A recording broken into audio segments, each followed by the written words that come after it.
इस लेक्चर में हम क्वेश्चन नंबर 26 से स्टार्ट करते हैं। क्वेश्चन नंबर 26 बोल रहा है कि 86 जो कॉन्स्टिट्यूशन अमेंडमेंट रहा है 2002 के अंदर जो आया है उसमें किस किस एरिया के अंदर अमेंडमेंट किया गया है।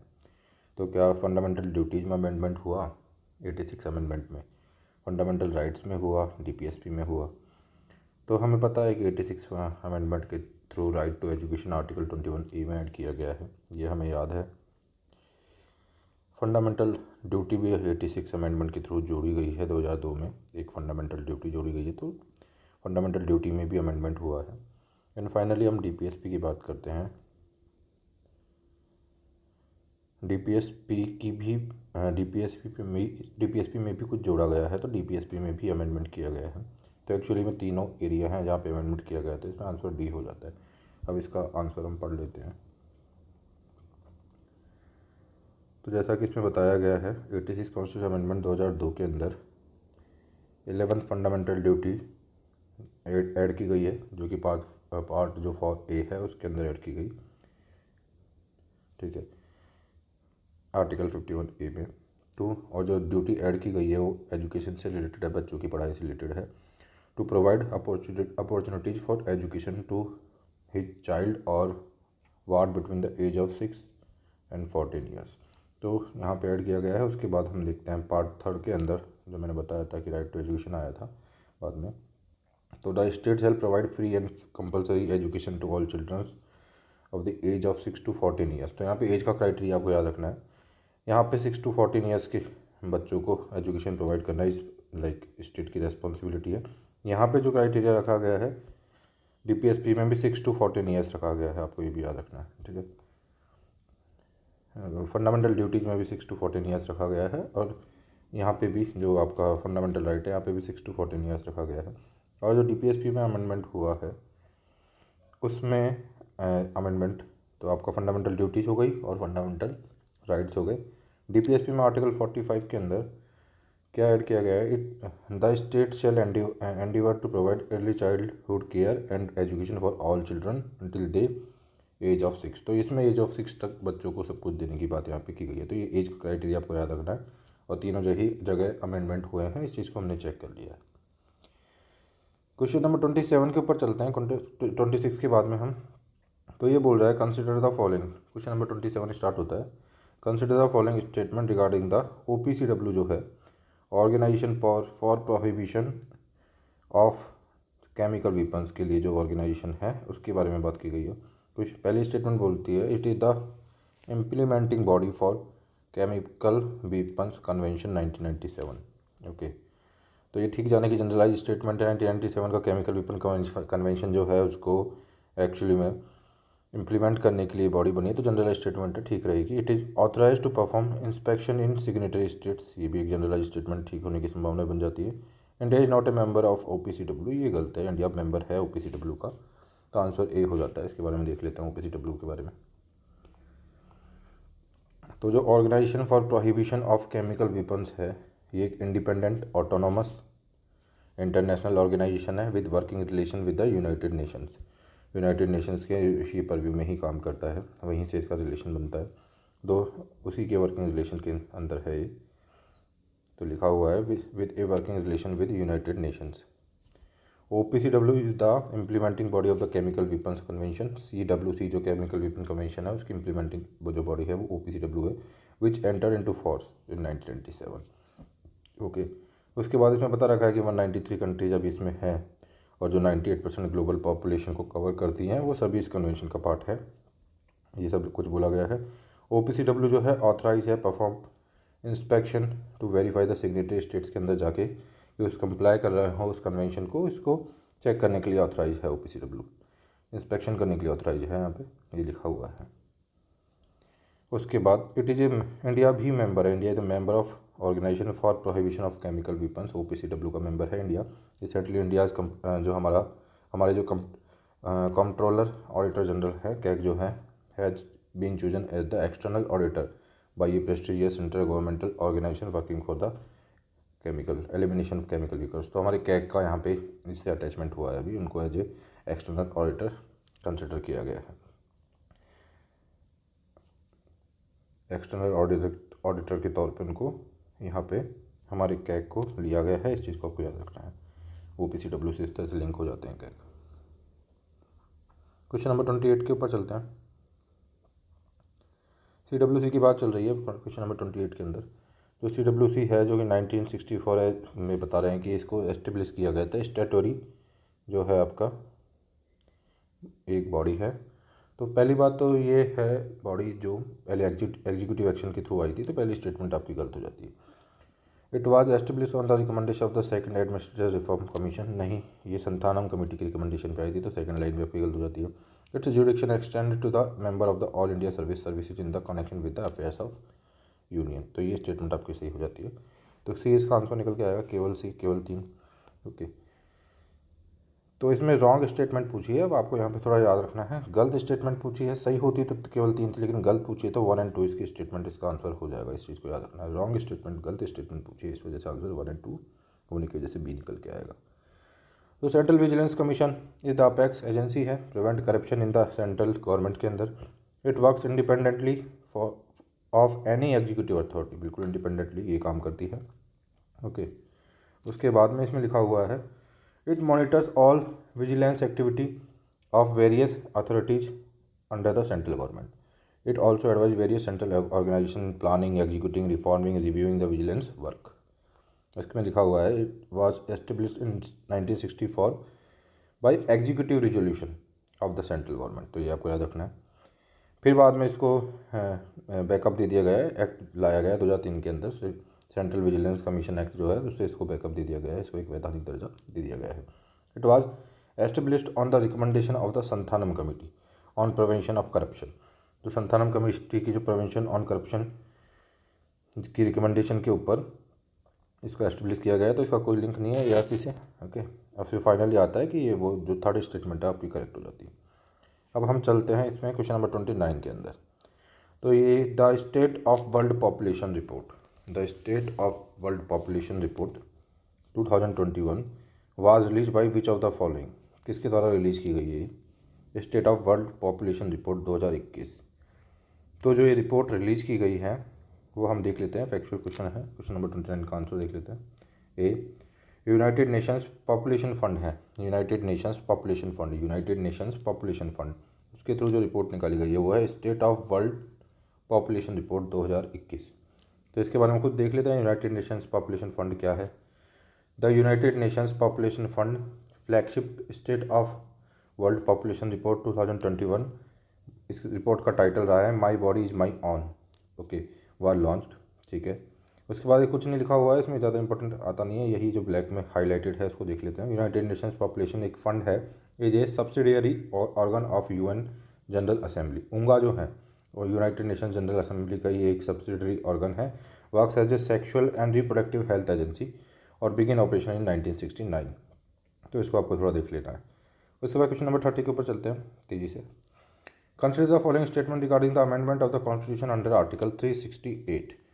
आर्टिकल 368 के अंदर जो अमेंडमेंट हुआ है कॉन्स्टिट्यूशन के अंदर, उसके जो आर्टिकल 368 के अंदर आने वाले कॉन्स्टिट्यूशन अमेंडमेंट के अंदर क्या क्या इंक्लूड किया जाता है उसके बारे में कुछ बात चल रही है। Consider the following statement regarding the amendment of the constitution under article 368। Okay, bill for the amendment of the constitution can not be introduced by A private member. Not, ये गलत है। अमेंडमेंट के लिए जो कॉन्स्टिट्यूशन अमेंडमेंट के लिए जो bill आएगा उसको कोई भी लेके आ सकता है। ऐसा कोई जरूरी नहीं है कि वो प्राइवेट मेंबर नहीं ला सकते हैं या फिर ऐसा कुछ नहीं है। This bill must be pass in the each house by a simple majority. And third statement है there is no provision for holding a joint sitting for purpose of amendment bill. इसमें पूछा गया है एक्चुअली में कि correct statement आपको बतानी है। तो पहली स्टेटमेंट तो गलत हो जाती है आपकी, पहली जैसे स्टेटमेंट गलत हो जाती है, ये आपका गलत हो गया, ये आपका गलत हो गया। अभी दो आंसर रह जाते हैं। The bill must pass in each house by a simple majority. ये कॉन्स्टिट्यूशन अमेंडमेंट बिल के बारे में बात की जा रही है। और थर्ड स्टेटमेंट तो करेक्ट होगी क्योंकि दोनों ही ऑप्शंस के अंदर थर्ड। अब सेकंड स्टेटमेंट को देखना है क्या ये करेक्ट है। There is no provision for holding a joint meeting. तो ये तो बिल्कुल ठीक है, जॉइंट मीटिंग होल्ड करने का कोई क्राइटेरिया नहीं है। The bill must be pass in each house by a simple majority. तो कॉन्स्टिट्यूशन अमेंडमेंट बिल जो है उसे सिंपल मेजोरिटी के द्वारा हर किसी हाउस में पास किया जाएगा। इस स्टेटमेंट के बारे में जा रहा है तो इस सिंपल मेजोरिटी, इसका आंसर देख लेते हैं। नहीं होनी चाहिए जनरली, स्पेशल मेजोरिटी ही होगी तो बिल्कुल ठीक है। ये आंसर इसका 3 आएगा, 2 इसमें नहीं होगा, 2 स्टेटमेंट गलत हो जाती है। तो इसमें हम देख लेते हैं हाईलाइटेड जो है उसको। The bill can be introduce either by a minister और by private member and does not require prior permission from the president. तो बहुत ही इंपॉर्टेंट है कॉन्स्टिट्यूशनल अमेंडमेंट बिल के अंदर जो आर्टिकल 368 के अंदर आता है कि ये वाला जो बिल है कॉन्स्टिट्यूशन अमेंडमेंट बिल जो है, उस बिल को, कॉन्स्टिट्यूशन अमेंडमेंट बिल को प्रेसिडेंट का प्रेसिडेंट से प्रायर रिक्वायरमेंट उससे प्रेसिडेंट की प्रायर रिक्वायरमेंट नहीं होती है। ठीक है, प्रेसिडेंट से प्रायर परमिशन की रिक्वायरमेंट नहीं होती है। एंड मस्ट बी पास्ड, और मिनिस्टर या फिर कोई भी प्राइवेट मेंबर कोई भी इसको ला सकता है। The bill must be pass each house by special majority. हर किसी को स्पेशल मेजोरिटी के थ्रू बिल को पास करना पड़ेगा separately. A majority of the total member of the house and a majority of the two third of the member of the house present and voting, जो भी ज़्यादा होगा उसके भी आप पे। ओके, उसमें लिखा हुआ है the bill must be passed, ये हो गया है। उसके बाद each house must be pass the bill separately. हर कोई हाउस जो होगा सेपरेटली पास करेगा। जॉइंट सिटिंग के इसमें कोई प्रोविजन नहीं है, यही लिखा हुआ है। तो इसमें जो स्पेशली याद करने के लिए जो चीज़ें रहती है कि प्रायर जो आपका है परमिशन प्रेसिडेंट की रिक्वायरमेंट नहीं है, कोई भी ला सकता है, चाहे प्राइवेट मेंबर हो चाहे से आपका मिनिस्टर हो। और उसके बाद में जॉइंट सिटिंग इसमें अलाउड होती नहीं है, स्पेशल मेजोरिटी के थ्रू इसको पास करवाना पड़ता है हर किसी हाउस के अंदर से। तो क्वेश्चन नंबर 30 हमारे यहाँ पे कंप्लीट हो जाता है। क्वेश्चन नंबर 31 के ऊपर चलते हैं। Made in America tax plan sometimes seen, made in America tax plan sometimes seen in news is related to. तो ये base erosion and profit shifting से रिलेटेड है, made in America tax plan है। तो इसमें वही है कि कॉमन टैक्स की कुछ बातें चल रही हैं, उसी से रिलेटेड है, इसको देख लेते हैं। तो इसमें लिखा हुआ है made in America tax plan bring in corporate tax reforms address the profit shifting and offshoring incentive जो होते हैं। तो ये बाइडन ने बोला है कि काफ़ी इससे लॉस हो जाता है, और मिनिमम कॉर्पोरेट टैक्स के प्रोविजन में ये आ रहा है, ग्लोबल मिनिमम टैक्स के प्रोविजन में 30 years race to bottom, the attempt to reverse a 30 years race to bottom. Okay, तो इसमें क्या होता है, global 1% minimum corporate tax US ने प्रपोज किया है। और बेस रीजन प्रॉफिट शिफ्टिंग क्या होती है इसकी यदि बात की जाती है, तो ये क्या होता है, टैक्स अवॉइडेंस का तरीका होता है, where in the companies take undue advantage of the tax exemptions in order to pay less tax. और ये सब कुछ काफ़ी कंट्रीज वगैरह में जाके वहाँ पे बेस बना के और सब कुछ कर लेते हैं, तो इस वजह से टैक्स इवेजन किया जाता है इसमें। तो यही होता है base erosion and profit shifting. Finally देखते हैं हाईलाइटेड जो पॉइंट है उसको। ये रिपोर्ट पब्लिश बाई OECD, ठीक है, OECD की एक रिपोर्ट रही है 2017 की, has stated base erosion and profit shifting is responsible for tax losses. इसकी वजह से मतलब कि ख़त्म हुआ, टैक्स का कलेक्शन कम हुआ है, इससे टैक्स का लॉस हुआ है लगभग $200 बिलियन का, ठीक है, ग्लोबली। एंड इसकी वजह से लॉस होता है ग्लोबली $200 बिलियन के टैक्स का। And some of the tools of the EPS, इसके अलावा भी EPS के कुछ टूल्स क्या होते हैं, like DTA, double tax avoidance agreement, round tripping and treaty shopping and all that, ये इन सब चीज़ों, ये सब कुछ टूल्स होते हैं BPS के, base erosion and profit shifting के। तो इसको आपको ध्यान रखना है, base erosion and profit shifting से लिंक है made in America tax plan. उसके नंबर क्वेश्चन नंबर 32 पे चलते हैं। Consider the following statement with respect to the North Atlantic Treaty Organisation. North Atlantic Treaty Organisation के संदर्भ में हमें बातें करनी है। NATO is a military alliance of all countries border by Atlantic ocean. तो all countries border by Atlantic ocean, ऐसा तो कुछ नहीं है। अटलांटिक ओशन तो नॉर्थ भी है, साउथ अटलांटिक ओशन भी है। जनरली ये कंट्रीज तो सारी नॉर्थ अटलांटिक ओशन से रिलेटेड ही है, और ऐसा कुछ नहीं है इसमें। तो अभी काफ़ी ज़्यादा इस पर का फैलाव हो रहा है, काफ़ी आगे तक ये बढ़ रहा है, तो ये स्टेटमेंट गलत हो जाती है। It is based on the principle that an attack against one or several NATO members is considered as an attack against all। तो ये बिल्कुल ठीक है। नेटो जो है, नेटो के अंदर यही कंसेप्ट है कि किसी एक के ऊपर भी मतलब कि अटैक किया गया तो सब पे अटैक लिया जाएगा, तो ये इसमें केवल 2 सही हो जाएगा। तो recently NATO to exit Afghanistan से भी डिसाइड हुआ है, तो नेटो ने भी US ने बाहर निकलना डिसाइड किया है, तो मतलब इस कंबाइंड वे में नेटो ने भी बाहर निकलना डिसाइड किया है। मिलिट्री अलायंस है ये पूरा Europe and north American countries का। साउथ वाले का इसमें कोई पार्ट नहीं है। उसके बाद क्या होता है, western countries of the 2 continents, ठीक है। NATO membership is open to any other European countries which adhere the principle of NATO and to contribute to the security of the North Atlantic area. काफ़ी हद तक भी Ukraine का issue भी चल रहा है, तो वहाँ पे भी वहाँ से भी क्वेश्चन लिंक हो सकता है करंट अफेयर से, नो डाउट। और नेटो में जो है कलेक्टिव डिफेंस की बात की गई है, क्राइसिस मैनेजमेंट की बात की गई है, और कोऑपरेटिव सिक्योरिटी की बात की गई है। तो ये सब चीज़ें इसमें आती है। अभी सबसे पहले इसमें जो फर्स्ट टाइम 9/11 अटैक अमेरिका के ऊपर जब हुआ था, उस टाइम पे फर्स्ट टाइम पे कलेक्टिव डिफेंस बीन इन्वॉक किया गया था। तो कभी क्वेश्चन आ जाता है कि कभी क्या प्रिंसिपल ऑफ कलेक्टिव डिफेंस को इन्वॉक किया गया है। हाँ, तो in response of 9/11 terrorist attack इसको इन्वॉक किया गया था। उसके बाद हम चलते हैं क्वेश्चन नंबर 33 के ऊपर। विच of the following was were provided by the Indian council act 1861। Indian council act 1861 के थ्रू क्या क्या प्रोवाइड किया गया, कौन कौन से प्रोविजन दिए गए हैं। It empowered the viceroy to issue the ordinance without the concurrence of the legislative council during an emergency। अभी देखते हैं इसको। दूसरा देखते हैं, it made a beginning of the representative institutes by associating India with the law making process. ये ठीक लग रहा है थोड़ा, ओके। ये लग रहा है कि 1861 में आया होगा। अभी देखते हैं, it initiated the process of the decentralisation by restoring the legislative power to the Bombay and Madras presidency. तो रिस्टोर किया था इसमें डिसेंट्रलाइजेशन। आपको पता है पहले सेंट्रलाइजेशन हुआ था, फिर डिसेंट्रलाइजेशन स्टार्ट हुआ था, 1833 तक सेंट्रलाइजेशन हुआ था and after that decentralisation start हुआ था। तो उसी डिसेंट्रलाइजेशन के प्रोसेस के बिहाफ पे बॉम्बे और मद्रास प्रेसिडेंसी को कुछ अपनी लेजिस्लेटिव पावर्स प्रोवाइड कर दी गई थी, रिस्टोर कर दी गई थी। तो ये बिल्कुल ठीक हो जाता। तो थर्ड नंबर की स्टेटमेंट तो ठीक है एकदम।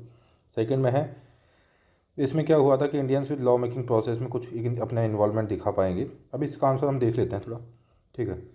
इसका आंसर है डी। तो तीनों ही स्टेटमेंट इसके अंदर सही हो जाती हैं, आपको याद रखना है। और इसका जो की एरियाज है उसको हम देख लेते हैं, इसके जो की फीचर्स रहे थे एक्ट के 1861 के एक्ट के। तो पहले है, it made a beginning of the representative institutions by associating Indians with the law making process. तो लॉ मेकिंग प्रोसेस के साथ मतलब क्या एसोसिएट करना स्टार्ट हो गया था। It thus provided the viceroy should nominate some Indian non-official member, non-official है बस आपको इसको ध्यान रखना है, not official, non official, his expand council, okay, expanded council में इंक्लूड करवा सकता है, वो नॉमिनेट कर सकता है वाइसरॉय जो है। और इन 1862 जो लॉर्ड कैनिंग थे, जो कि फर्स्ट वाइसरॉय ऑफ इंडिया भी थे, ठीक है, then viceroy nominated 3 Indians to his legislative council. और ये बहुत इंपॉर्टेंट क्वेश्चन है कि वो 3 इंडियंस कौन थे जिन्हें कि नॉमिनेटेड किया गया था लेजिस्लेटिव काउंसिल के अंदर। एक तो बनारस, राजा ऑफ बनारस थे, महाराजा ऑफ पटियाला थे और सर दिनकर राव थे। Sir Dinkar Rao, Maharaja of Patiala and Raja of Banaras, Raja of Banaras, Maharaja of Patiala और सर दिनकर राव। ये 3 लोग थे जिनको कि फर्स्ट ऑफ ऑल नॉमिनेट किया गया लॉर्ड कैनिंग के द्वारा अपनी लेजिस्लेटिव एक्सपेंडेड काउंसिल के अंदर, ओके। तो ये पहली स्टेटमेंट बिल्कुल ठीक हो जाती है। Second statement, it initiated the process of decentralisation by restoring legislative power to the Bombay and Madras presidency. तो बिल्कुल ठीक है। अब आपको ध्यान रखना है कि कब कब दिया गया ये पावर, ये भी देख लेते हैं। इट था जो डिसेंट्रलाइजेशन स्टार्ट हुआ था, सेंट्रलाइजेशन प्रोसेस जो कि 1773 के एक्ट के साथ स्टार्ट हुआ था और 1833 तक जो सेंट्रलाइजेशन चला था उसको रिवर्ट करना इसमें स्टार्ट हुआ था। The policy of legislative devolution resulted in grant of the most complete internal autonomy to province in 1837।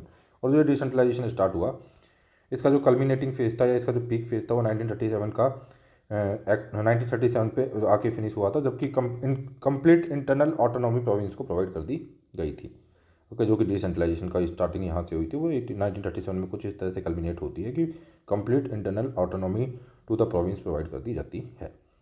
उसके बाद ये भी देखना है, it also provided the establishment of the new legislative council for Bengal, north western frontier province and NWFP and Punjab. इनके लिए legislative council की भी बात की गई, विच वॉज एस्टेब्लिशन, याद रखना है 1862 के अंदर तो लेजिस्लेटिव काउंसिल एस्टेब्लिश की गई है बंगाल की, 1866 के अंदर NWFP की एंड 1897 के अंदर पंजाब की, ठीक है।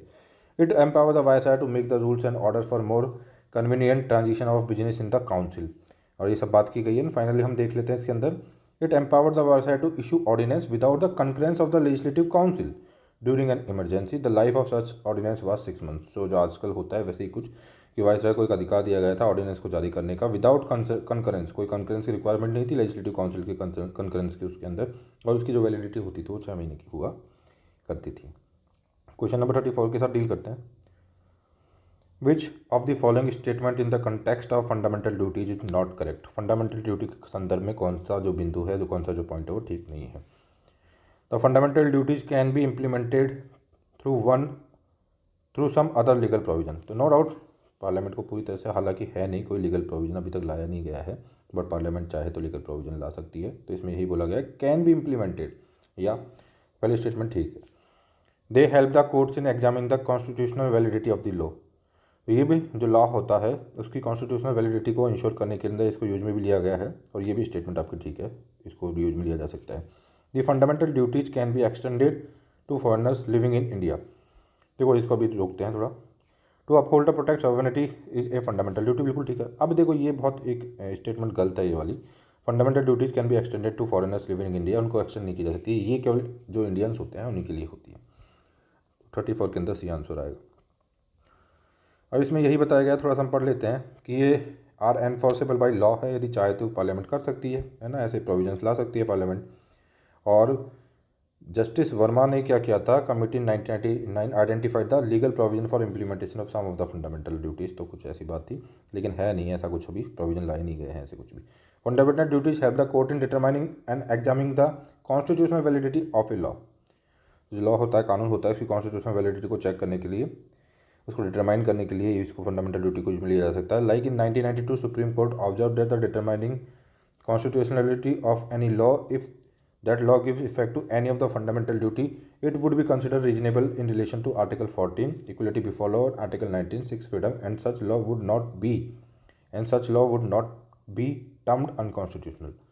तो कुल मिला के आपको इतना ज़्यादा डेप्थ में जाने की जरूरत नहीं है, बताना। हालांकि इसमें यही चाह रहे हैं लोग कि यदि कोई कॉन्स्टिट्यूशनल वैलिडिटी को फुलफिल कर रहा है, कोई भी लॉ जो कि फंडामेंटल ड्यूटी से कंसर्न है, तो कुल मिला के आपको लेकिन इतना ध्यान रखना है कि इसको यूज में लिया जा सकता है कॉन्स्टिट्यूशनल वैलिडिटी को चेक करने के लिए, डिटरमाइन करने के लिए। ओके, उसके बाद fundamental duties are confined to citizens only, not extended to the foreigners.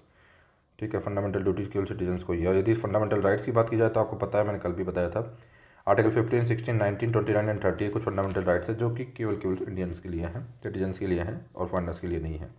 Okay, to uphold and protect the sovereignty, unity, integrity of India is fundamental duty. तो नो डाउट ये तो फंडामेंटल ड्यूटी हमारी है ही, जो 11 fundamental duty है उसमें से एक फंडामेंटल ड्यूटी ये भी बनती है। तो क्वेश्चन नंबर 34 हमारा हो जाता है। क्वेश्चन नंबर 35 है leaders summit on climate. Leaders summit on climate initiative recently seen is news launch by, किसके द्वारा लॉन्च किया गया है? आई थिंक ये यूएसए ने लॉन्च किया है, लीडर्स समिट ऑन क्लाइमेट, क्योंकि अभी उन्होंने पहले पेरिस क्लाइमेट डील से शायद अपने आप को बाहर ले लिया था। देखते हैं इसका आंसर। हाँ, यूएसए ने ही लॉन्च किया है, तो वही है, पहले ये काफ़ी बाहर हो गए थे, तो अभी थोड़ी इनिशिएटिव ले रहे हैं। लीडर्स समिट ऑन क्लाइमेट, इसमें लिखा हुआ है US president has invited 40 world leader to the leader summit on climate summit to galvanise का मतलब होता है एनकरेज करना, उत्साहित करना, प्रेरित करना, इंस्पायर करना। ओके, तो galvanise efforts by the major economics to tackle the climate crisis. Okay, तो यही है, इसमें कुछ स्पेसिफिक नहीं था। अभी देख लेते हैं आगे। 6 नंबर का जो क्वेश्चन है, consider the following statement related to the agriculture export from India. Agriculture export from India की बातें करनी है हमें। India has remained net exporter of the agriculture product since 1991 LPG reforms. तो ठीक है, ये स्टेटमेंट बिल्कुल ठीक है। 1991 के एलपीजी रिफॉर्म्स के बाद से हम लगातार नेट एक्सपोर्टर, लगातार नहीं, हम नेट एक्सपोर्टर रहे हैं, बस हमें ये ध्यान रखना है एलपीजी रिफॉर्म्स के बाद में एग्रीकल्चर के अंदर। India share in the global export of agriculture commodities one of the highest. देखो अब ये थोड़ा कंट्रोवर्शियल हो जाता है, वन ऑफ द हाईएस्ट बोला है, तो देखते हैं। India export basket is dominated by the basmati rice and marine product. तो ये तो बिल्कुल ठीक है स्टेटमेंट, इसमें तो कोई डाउट ही नहीं है। तो 1 एंड 3 तो ठीक है। ओके, तो फिर आंसर 1 एंड 3 के हिसाब से डी निकल के आना चाहिए। अभी ऊपर देख लेते हैं इसका आंसर हम। क्वेश्चन नंबर 36 का डी ही आंसर है इसका। ठीक है, तो इसमें क्या आपको याद रखना है, India share in the global export of agriculture commodities one of the highest. तो यही तो कंसर्न है कि हमारा, हालांकि हम लगातार सरप्लस में एक्सपोर्ट सरप्लस रहता है तो एक्सपोर्ट करते हैं, हालांकि हम लगातार एक्सपोर्ट करते हुए आ रहे हैं, लेकिन हमारा जो एक्सपोर्ट का share in global export of agriculture बहुत कम है। ठीक है, यही हमारे साथ एक बहुत बड़ा इशू है। तो इसमें बोला है वन ऑफ द हाईएस्ट, तो ऐसा नहीं है। ठीक है, तो अब इसके इंपॉर्टेंट पॉइंट हम देख लेते हैं। तो पहला तो हमें ध्यान रखना है कि लगातार जो हमारा एक्सपोर्ट है, यहीं से याद रख लेते हैं कि हमने एक्सपोर्ट किया है एग्रीकल्चर का, हमने इंडिया हैज़, बस ये स्टेटमेंट आप याद रखो। ठीक है, कि India has remained net export of the agriculture product since 1991 LPG reforms. लेकिन जो सेकंड लाइन है वो गलत हो जाती है, क्योंकि लिखा हुआ है ओनली 2% जो है, 9th रैंक आती है हमारी, और केवल 2% of the global export of agriculture में हम पार्ट लेते हैं, हमारा हिस्सा है केवल 2% है। तो वास्टनेस देखते हुए कंट्री की, ठीक है, ये काफ़ी ज़्यादा कम है एक्चुअली में। एग्रेरियन टाइप का हमारी इकोनॉमी भी है और रही भी है, और ऐसी कंडीशन के अंदर ये एक्सपोर्ट 2% का शेयर जो है वो काफ़ी कम है। ठीक है, बासमती राइस आपको याद रखना है, और जो मरीन प्रोडक्ट्स है उसमें हम बेसिकली एक्सपोर्ट बास्केट डोमिनेट करता है हमारा। अब एग्रीकल्चर एक्सपोर्ट पॉलिसी भी 2018 के अंदर आई है, इसकी की फीचर्स देख लेते हैं, क्वेश्चन भी आ सकता है। ठीक है, ब्रॉड जो objectives and the targets of this policy क्या रही है? पहले तो डबल करना है एक्सपोर्ट को, जो अभी $30 बिलियन से $60 बिलियन तक 2022 तक करवाना है, ये बात थी। एंड फिर आगे जाके इसको $100 बिलियन तक पहुंचा देना है। $100 बिलियन फॉर योर इन्फॉर्मेशन बता दूँ कि 7,50,000 करोड़ के आसपास आते हैं यदि हम 75 का एक्सचेंज रेट लेते हैं तो। ओके, फिर डाइवर्सिफाइड करना है एक्सपोर्ट बास्केट को, destination and boost high value add value added agriculture exports को बढ़ाना है ना। और strive to double India share in the world agri export by integrating the global value chain at the least. तो यही सब कुछ है इसमें जो एग्रीकल्चर एक्सपोर्ट पॉलिसी 2018 के अंदर टारगेट रखे गए हैं। तो ये क्वेश्चन हमारा कंप्लीट होता है। क्वेश्चन नंबर 37 के ऊपर चलते हैं हम। Imposition of presidents rule in state would be improper under which of the following situation. तो प्रेसिडेंशियल रूल मान लो लगा दिया गया है स्टेट के अंदर, तो कौन सी वो कंडीशंस होगी तब कि वो इम्प्रॉपर होगा, उसको नहीं लगाया जा सकता है, गलत है लगाना उस बिहाफ पे। तो in case of hung assembly after general elections देखते हैं, where a minister resigns and no other party is able to form ministry commanding majority, maladministration the state due to the allegation of corruption. तो इसमें select the answer, इसमें बोला गया है कि किस बिहाफ पे यदि हम प्रेसिडेंशियल रूल लगाते हैं तो वो गलत रहेगा। ठीक है, मान लो हंग असेंबली हो गई है आफ्टर जनरल इलेक्शन, आपने प्रेसिडेंशियल रूल लगा दिए, तो आई थिंक ये चीज़ ठीक नहीं है। हंग असेंबली की कंडीशन में why you are putting the presidential rule, where a minister resigns and no other party is able to form ministry commanding majority. ठीक है, एंड माल एडमिनिस्ट्रेशन, इसका आंसर हम देख लेते हैं 37 का एक बार। बी आंसर आ रहा है, तो ओनली 3 इज करेक्ट। मतलब आपको यदि प्रेसिडेंशियल रूल लगाना है तो ऐसा नहीं होना चाहिए कि यदि भाई की हंग असेंबली रह गई और आपने प्रेसिडेंशियल रूल लगा दिया। ये बोल रहे हैं imposition of presidential rule in state would be improper under which of the following situations. ठीक है, तो मैंने इसका इंटरप्रिटेशन थोड़ा गलत कर लिया है क्वेश्चन का, इसको दोबारा से पढ़ते हैं, दोबारा से इसको सॉल्व करते हैं। तो इसमें यही बताया जा रहा है एक्चुअल में कि कौन सी वो सिचुएशंस होंगी जबकि प्रेसिडेंशियल रूल को लगाना इम्प्रॉपर होगा। तो इसमें बोला हुआ है, इस आंसर है केवल 3। तो मतलब माल एडमिनिस्ट्रेशन मान लो स्टेट के अंदर हो गया है और उसके भी यहाँ पे आप प्रेसिडेंशियल रूल लगा रहे हो, तो ये चीज़ गलत है। ये ग्राउंड हो सकते हैं, ये कोई ग्राउंड नहीं है, ये बताने की कोशिश की जा रही है।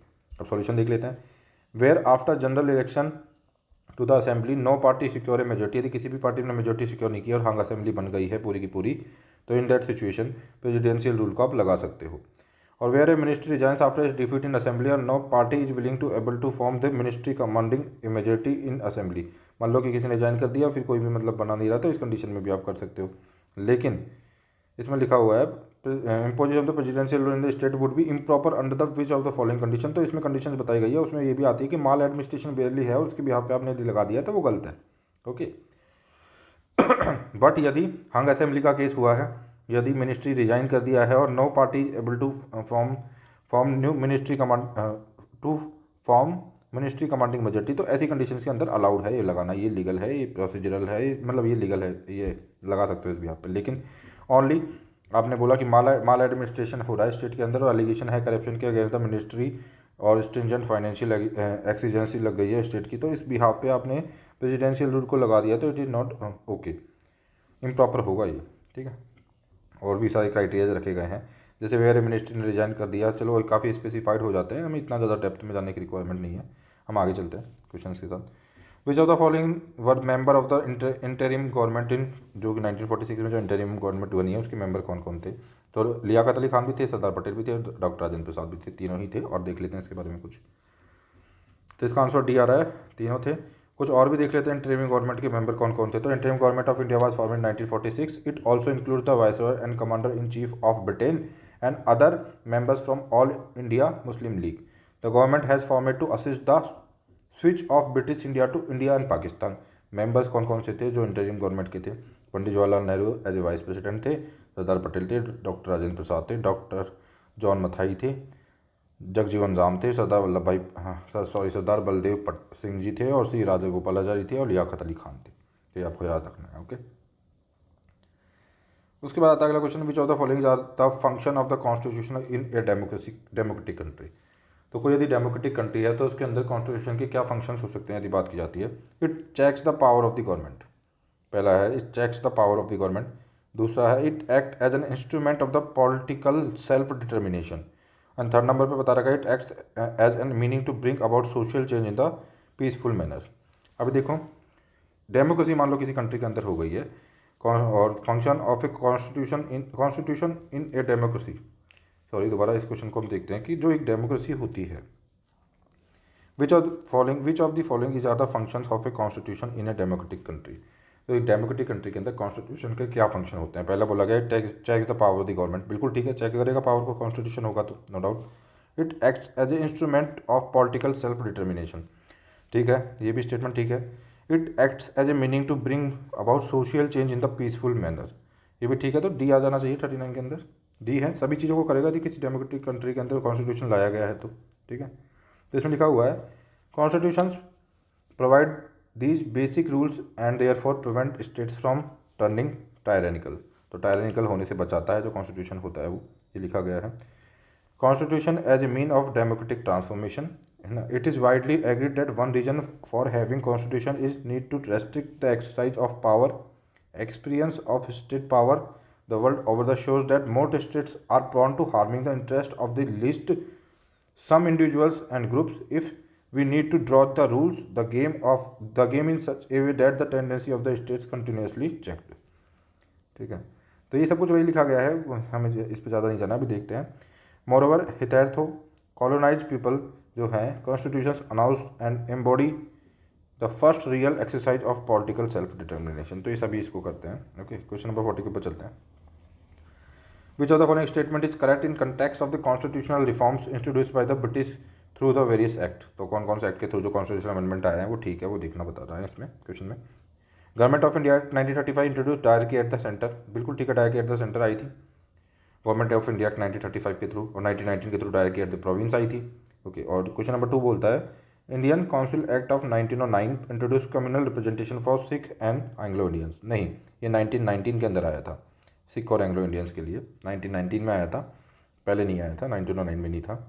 और फिर council act of 1892 give the legislative to power discussing the budget, तो तीसरी स्टेटमेंट ठीक हो जाती है। 1 और 3 इसमें ठीक हो जाता है, तो आपका आंसर बी निकल के आएगा। सेकंड स्टेटमेंट गलत है, इसमें 1919 के अंदर ये हुआ था, इसको देख लेते हैं, बी आंसर आपका हो गया है यहाँ पे। तो इसमें एक पहला बात कि 1935 के कुछ स्पेसिफिक फीचर्स एंड प्रोविजंस दिए हुए हैं, जो major specific features and provisions हैं उनको हम देख लेते हैं। यहाँ पे abolition of the provincial dyarchy जो कि 1919 में आई थी, 1919 के एक्ट के बिहाफ पे उसको हटा दिया गया और यहाँ पे डायरकी सेंटर के अंदर आ गई है इन 1935 के एक्ट के अंदर, आपको ये ध्यान रखना है। उसके अलावा क्या हुआ है, abolition of Indian council and introduction of advisory body in its place. Okay, provision for all India federation, British India territories and princely states, elaborate safeguard and protective instrument for minorities, the supremacy of the British Parliament, increase in the size of legislature and extension of the franchises, division of the subjects into three list के अंदर division भी यहीं पे हुआ, retention of the communal electorate, और communal electorate को retained किया गया, रिटेंशन रखा गया इसको, ठीक है। Separation of the Burma from India, ये भी यहीं हुआ है। Joint sitting of the both chambers in certain cases, ये भी यहीं से आया जॉइंट सिटिंग भी। Introduce provincial autonomy, okay, and provincial autonomy की बात की गई है। And the ministers of the provincial government were to be responsible to the provincial legislature, तो ये सारे प्रोविजन 1935 के एक्ट के रहे हैं। मेजर की बात की जाए, बर्मा को अलग कर दिया गया, 3 लिस्टों की बात कर दी गई है, प्रोविंशियल ऑटोनॉमी को इंट्रोड्यूस कर दिया गया है, प्रोविंस के अंदर से डायरेक्टली हटा दी गई है और सेंटर के अंदर डायरेक्टली आ गई है आपकी। ऑल इंडिया फेडरेशन की बात की गई है, ठीक है, ऑल इंडिया काउंसिल को हटा के और इसकी जगह पर एडवाइजरी बॉडी लगा दी गई है, introduction of an advisory body introduction कर दिया गया है, ठीक है। तो ये सब कुछ रहा है। और फिर यहाँ पे रखा गया है क्या, इसको भी रखा गया है, कम्युनल इलेक्टोरेट को कंटिन्यू रखा है, रिटेंशन रखा है उसका और जो फ्रेंचाइजी थी उसको बढ़ा दिया गया है, उसका फ्रेंचाइज उसका इंक्रीज कर दिया गया है। तो ये सारे इसमें प्रोविजंस थे। अब चलते हैं 1919 में, तो इसमें डायरकी को लाया गया, डबल गवर्नमेंट होता है डायरकी का मतलब, आज introduce for the province of the British India. It marked the first introduction of the democratic principle into the executive branch, ठीक है। तो बोला गया है पहला first democratic principle in executive branch है the British administration of India, thus one first time responsible government was seen at the provincial level. The size of the provincial legislative assembly was increase, जो size थी provincial legislative assembly की उसको बढ़ा दिया गया, was increased. Okay, now about 70% of the members were elected. Okay, 70% जो members थे अब इलेक्टेड हुआ करते थे, आपको ध्यान रखना है ना, नॉमिनेशन वगैरह कम हो गया। कम्युनल रिप्रेजेंटेशन वाज एक्सटेंडेड, किसको एक्सटेंड किया गया, सिख को, यूरोपियंस को, एंग्लो इंडियंस को। Okay, some women could also vote, अब कुछ फीमेल्स भी वोट कर सकती थी। 1921 में बॉम्बे के अंदर, जो कि आज का मुंबई है, मद्रास जो कि आज का चेन्नई है, became the first province to give the limited vote to women. ये आपको याद रखना अच्छे से कि ये दो वो स्टेट थे जिन्होंने लिमिटेड वोट्स प्रोवाइड किए थे वुमेन को 1921 के अंदर, Bombay and Madras. This act made central legislature by कैमेरियल। मैं वो सभी चीज़ों को अच्छे से एम्फेसाइज कर रहा हूँ जहाँ से क्वेश्चन आने की पॉसिबिलिटी हमेशा ज़्यादा रहती है। ये एक्ट जो होते हैं वो काफ़ी ज़्यादा इंपॉर्टेंट रहे हैं यूपीएससी में, तो इस वजह से मैं इसको पूरी तरह से पढ़ा रहा हूँ यहाँ पे। और जहाँ पे ज़रूरत मुझे लगती है कि यहाँ पे ज़्यादा पढ़ाने की रिक्वायरमेंट नहीं है, वहाँ पे मैं उस सॉल्यूशन को मैं कम पढ़ाता हूँ, कम उसके हाईलाइट्स बताता हूँ, जहाँ ज़रूरत होती है वहाँ पूरा बताता हूँ। तो उस हिसाब से हम यहाँ पे चल रहे हैं। अब हम चलते हैं, तो ये सारे प्रोविजन 1919 एक्ट के हमने देख लिया। यदि देखना चाहें तो मैं इसको समराइज करना चाहूँ तो सबसे पहले तो प्रोविंस के अंदर दायर की आ गई है, ओके, और प्रोविंस की साइज बढ़ गई है, और जो इसमें नंबर ऑफ इलेक्टेड मेंबर्स है वो 70% तक पहुँच चुके हैं। कम्युनल रिप्रेजेंटेशन को और एक्सटेंड कर दिया गया है। 1909 में कम्युनल रिप्रेजेंटेशन थोड़े लोगों को था, फिर इसको और एक्सटेंड कर दिया गया है। इसमें सिख, यूरोपियन और एंग्लो इंडियंस भी आ चुके हैं, और फीमेल्स को भी राइट दिए गए हैं। और 1921 में बॉम्बे के अंदर और चेन्नई के अंदर, मद्रास के अंदर फीमेल्स को लिमिटेड वोटिंग राइट्स सबसे पहले प्रोवाइड कर दिए गए, ठीक है। और this act made the central legislature by कैमेरियल। आपको ध्यान रखना है, सेंट्रल लेजिस्लेचर तो बाई कैमेरियल हो गया है, और प्रोविंशियल जो पूरा सिस्टम है उसमें दायर किया गई है। इस चीज़ को आपको याद रखना है। इंडियन काउंसिल एक्ट 1992 की बात कर लेते हैं। It increase the number of the additional non official member जो होते हैं। अब यहाँ से नॉन ऑफिशियल मेंबर की संख्या बढ़ने लगेगी, ठीक है, इंक्रीज करने लगेंगे, जो कि हमने 1862 में आपने देखा था कि इंट्रोड्यूस कर दिए थे। उनको संख्याओं को और बढ़ाया जाएगा, ये फॉल्स सेटिस्फेक्शन देने के लिए कि देखो आपका भी पार्टिसिपेशन है, बस उसमें आप ऑफिशियल मेंबर्स में नहीं इंक्लूड करेंगे इंडियंस को, नॉन ऑफिशियल में इंक्लूड करेंगे, ठीक है। It increase the number of the additional non official members in the central and provincial legislative councils but maintain the official majority in them. लेकिन officials की मेजोरिटी रखी है उन्होंने, ठीक है, जिसमें कि जनरली इंडियंस नहीं हुआ करते थे। It give the legislature the power of discussing the budget. तो बजट को डिस्कस करने की पावर यहाँ पे प्रोवाइड कर दी गई है, फर्स्ट टाइम दिया गया है। Addressing the question to the executive, और क्वेश्चन भी आप एग्जीक्यूटिव से एड्रेस कर सकते हैं, ये भी था। The act made a limited indirect provision for use of the election in filling up some of the non official seats, बहुत इन सेंट्रल एंड प्रोविंस के अंदर कुछ नॉन ऑफिशियल सीट का जो अपना नॉमिनेशन होता था उसकी तुलना में इलेक्शन के थ्रू भरने का प्रोविजन भी इस एक्ट के अंदर आ गया है, ठीक है। The word election was first however not use in this act. लेकिन ऐसा नहीं है कि इलेक्शन वर्ड जो है पहली बार इसी एक्ट के अंदर यूज में लिया गया है, इस चीज़ को आपको याद रखना है थोड़ा। अब क्वेश्चन नंबर 41 के ऊपर चलते हैं। Which of the following parts of the constitution is are non justiciable by the court. Non justiciable part तो हमको पता है कि फंडामेंटल राइट्स ही जस्टिसिएबल है, अदरवाइज हम बात करेंगे फंडामेंटल ड्यूटीज की या डीपीएसपी की, तो वो जस्टिसिएबल नहीं है, नो डाउट। तो 2 और 3 इसका आंसर हो जाएगा, ठीक है। तो इसमें बिल्कुल हमको ज़्यादा डिप में जाने की जरूरत नहीं है, सिंपल सी बात है कि फंडामेंटल जो ड्यूटीज होती हैं वो नॉन जस्टिसिएबल है इन नेचर, डीपीएसपी जो होते हैं वो भी नॉन जस्टिसिएबल है इन नेचर, और फंडामेंटल जो आपके राइट्स होते हैं, है ना। अभी आपने ध्यान, फंडामेंटल राइट्स आपके जस्टिसिएबल है। अभी थोड़ा एक इंपॉर्टेंट ये ध्यान रखना है कि जो डीपीएसपी का आर्टिकल 37 है, ओके, उसमें क्या लिखा हुआ है, says that these principles are fundamental in governance of the country. ये जो प्रिंसिपल है, मतलब जो डीपीएसपी है वो फंडामेंटल है in the governance of country, and the state shall apply these while making laws. Article 37 के अंदर लिखा गया है कि जो डीपीएसपी है, principles are fundamental in governance of the country and state shall apply these while making the laws. तो ये बताया गया डीपीएसपी के लिए, और ये जस्टिसिएबल लेकिन नहीं है। और क्यों? क्योंकि हमारे पास रिसोर्सेज वगैरह नहीं है, तो इनको जस्टिसिएबल नहीं रखा गया है, लैक ऑफ रिसोर्सेज की वजह से। और ये कुछ ऐसी सिचुएशन है कि इन आइडियाज़ को आपको दिमाग में रखते हुए लॉज वगैरह का फॉर्मेशन करना है, ठीक है। तो ये बात हुई है। उसके बाद फंडामेंटल राइट जो होती हैं वो जस्टिसिएबल होते हैं। एग्रीव्ड पर्सन जो होता है मूव कर सकता है कोर्ट पर वायलेशन ऑफ फंडामेंटल राइट के तौर पे, राइट होने पे। They are defended by supreme court and aggrieved person can move directly to supreme court also, okay. Directly aggrieved person directly supreme court में मूव कर सकता है फंडामेंटल राइट्स यदि वायलेट होते हैं तो। Who among the following, question number 42 के ऊपर चलते हैं। Who among the following describe the DPSP as the moral precepts for the authority of the state. Moral precepts for the authority of the states, DPSP को किसने बोला है? तो ये थे हमारे BN राव, ओके। इसको याद रखना है। अब सबकी स्टेटमेंट्स यहाँ पे हम देख लेते हैं, इसमें सॉल्यूशन में दिखा रखी है सारी स्टेटमेंट्स, इनको हम देख लेते हैं। तो जैसे पहले हम BN राव की बात करें, जो कि बेनिगल नारसिंह राव जो थे, BN राव से याद रखते हैं हम जनरली इनको। Directive principles are in nature of the moral precepts for the state authority and are open to facile criticism, ठीक है।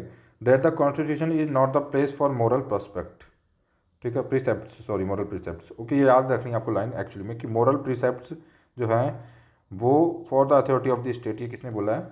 ये बोला है BN राव ने। उसके बाद हम देखते हैं कि आगे LN सिंघवी जी थे, उन्होंने क्या बोला।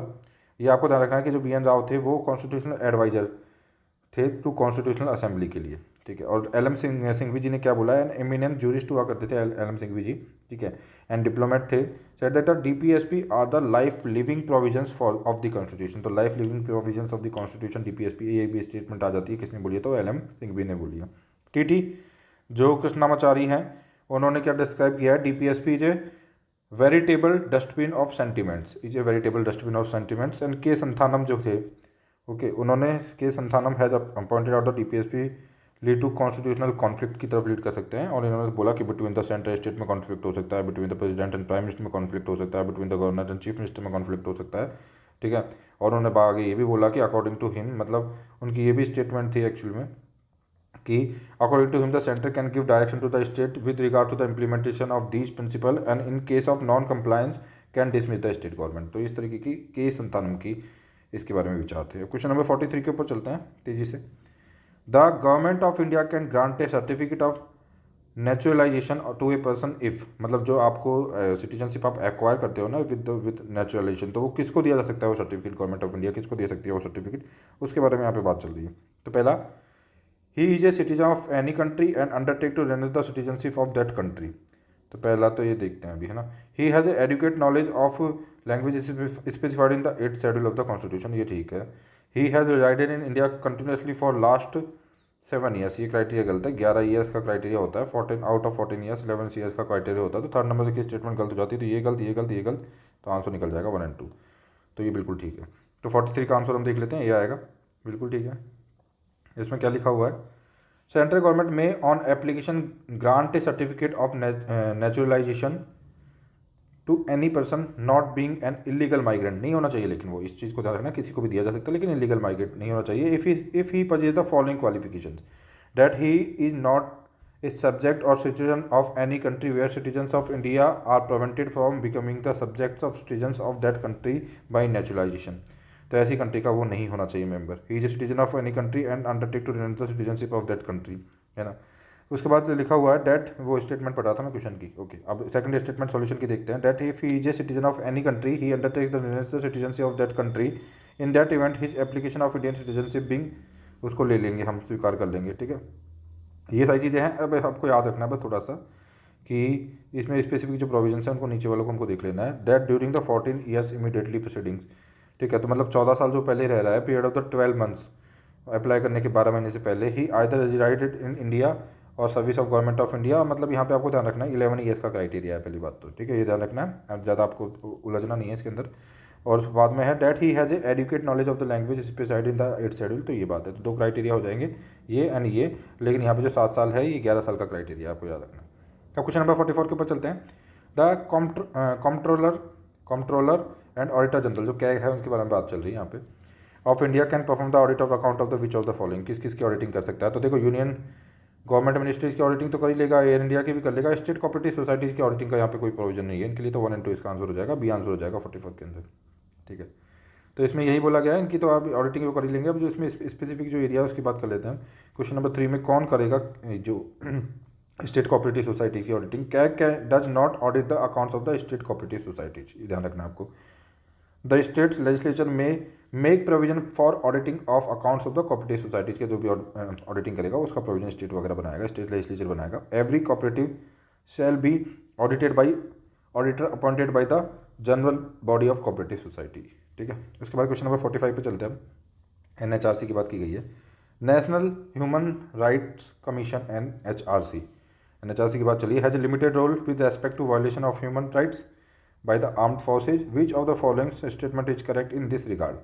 पहला आता है, it can suo motu seek a report from government with regard to the violation of the human rights by the armed forces.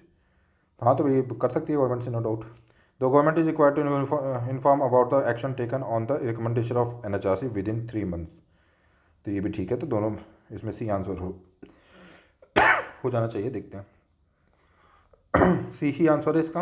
अब जब ये क्वेश्चन आया ही है तो हम थोड़ा सा कॉन्स्टिट्यूट देख, मतलब NHRC का जो पूरा कॉन्स्टिट्यूट है वो देख लेते हैं हम। तो वही है, एनएचआरसी जो है वो जो पावर कहाँ से ड्रॉ करती है, ह्यूमन राइट्स एक्ट 1993 से इसका मतलब कि बैकअप मिला है। इंडिपेंडेंट एंड स्टेटरी बॉडी है ये, एस्टेब्लिश की गई है किस एक्ट के अंदर, protection of human rights act 1993 के अंदर। वॉच डॉग होती है ह्यूमन राइट्स के वायलेशन के लिए इंडिया के अंदर। And rights related to life, liberty, equality and dignity individuals which are guaranteed by the constitution as well as international conventions, जो कि 1948 वगैरह में कन्वेंशंस वगैरह हुए हैं। इसका जो कॉन्स्टिट्यूट है वो देखते हैं।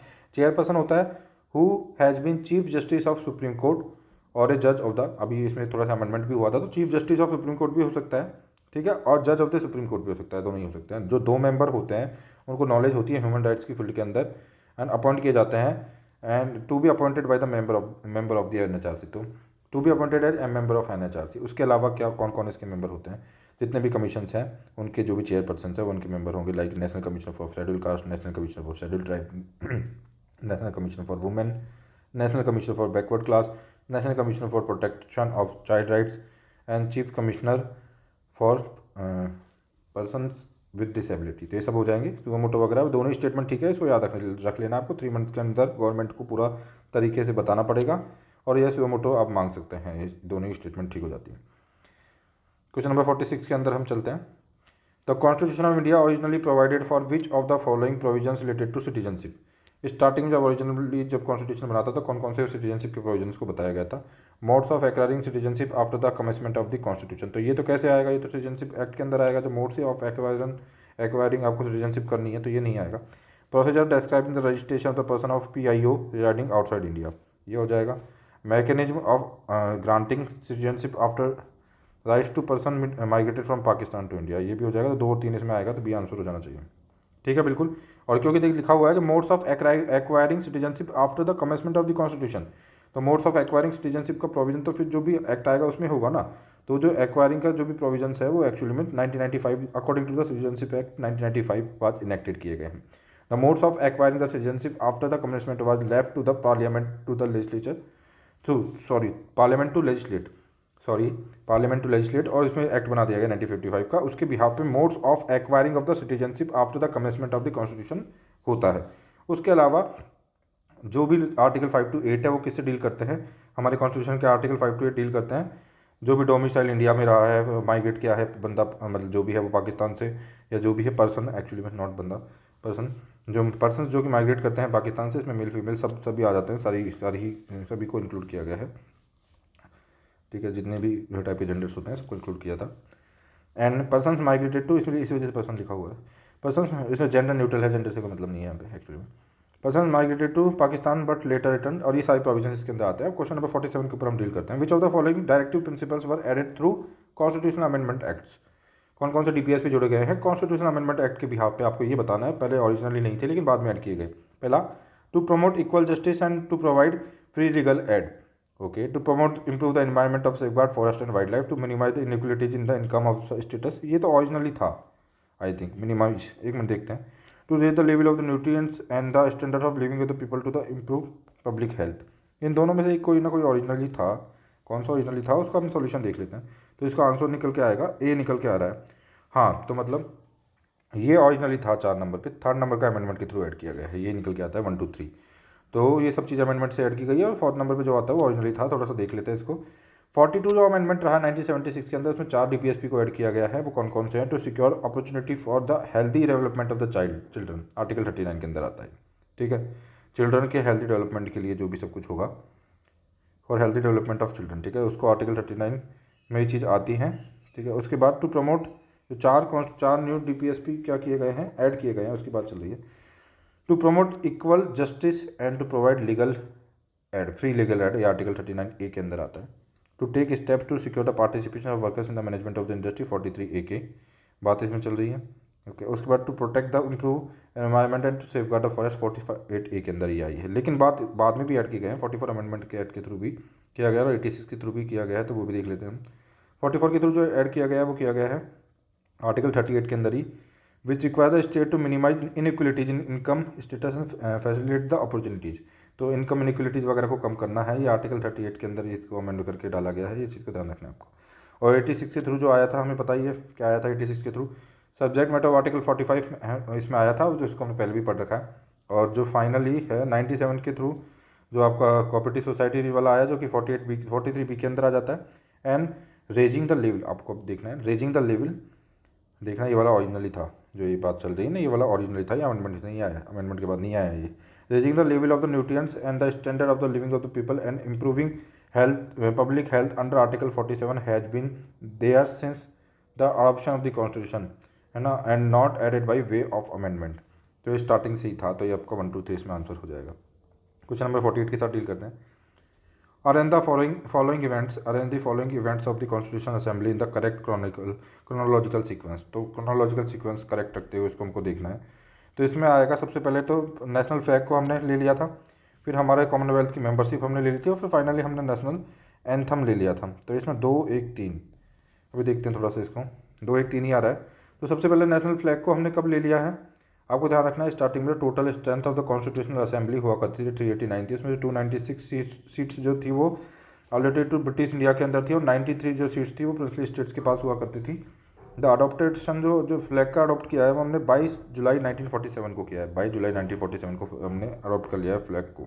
उसके बाद काफ़ी 2 साल बाद लगभग 1949 मई के अंदर आपने रेक्टिफाइड किया है मेंबरशिप ऑफ द कॉमनवेल्थ, और उसके बाद अडॉप्टेड द नेशनल एंथम को अडॉप्ट किया है 24 जनवरी 1950 को। तो काफ़ी मार्जिनल डिफरेंस है टाइमिंग में, ध्यान रखना आपको। नेशनल फ्लैग काफ़ी डिफरेंस है, नेशनल फ्लैग को काफ़ी पहले 22 जुलाई 1947 को ले लिया गया है, अडॉप्ट कर लिया गया है। वहीं पर नेशनल एंथम को जो लिया गया है वो 24 जनवरी 1950 को लिया गया है। और भी चीज़ें ली गई है 24 जनवरी 1950 को, वो है नेशनल सॉन्ग को भी लिया गया है, नेशनल एंथम को भी लिया गया है, और डॉक्टर राजेंद्र प्रसाद को फर्स्ट प्रेसिडेंट ऑफ इंडिया भी डिक्लेयर किया गया, ठीक है, इलेक्ट किया गया। It elected doctor Rajendra Prasad as the first president of India, ठीक है। तो ये तीनों चीज़ें हुई है। क्वेश्चन नंबर 49 को देख लेते हैं। Which of the following fundamental rights are available to only Indian citizens. कौन कौन से फंडामेंटल राइट्स है, तो मैंने आपको कल ही बता दिया था इसके बारे में कि आर्टिकल 14 है, आर्टिकल 15 है, आर्टिकल 19 है, आर्टिकल 29 है, आर्टिकल 30 है। ये जो 5 फंडामेंटल राइट्स है ये केवल इंडियन सिटीजन्स को अवेलेबल है। तो देख लेते हैं इसमें से कौन सा है। Prohibition of the discrimination on the ground of the religion, race, caste, sex, place, तो आर्टिकल 15 जो है बिल्कुल ठीक है। फ्रीडम ऑफ प्रोफेशन आर्टिकल 19 के अंदर आ जाता है, सब पार्ट है आर्टिकल 19 का, तो ये भी ठीक है। ये सॉरी 15 हो गया, 19 हो गया।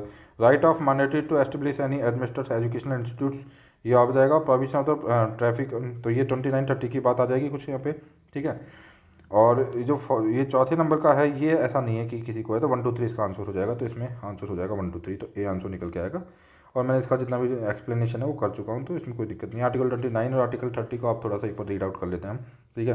आर्टिकल 29 में आर्टिकल 29 में लिखा हुआ है protection of interest of the minorities. Article 30 में लिखा हुआ है right of the minority to establish the administer educational institutions, ठीक है। आपको ध्यान रखना कि कभी एक क्वेश्चन आ जाता है कि माइनॉरिटी वर्ड कहीं पर डिफाइन है कॉन्स्टिट्यूशन के अंदर, तो ऐसा कुछ नहीं है।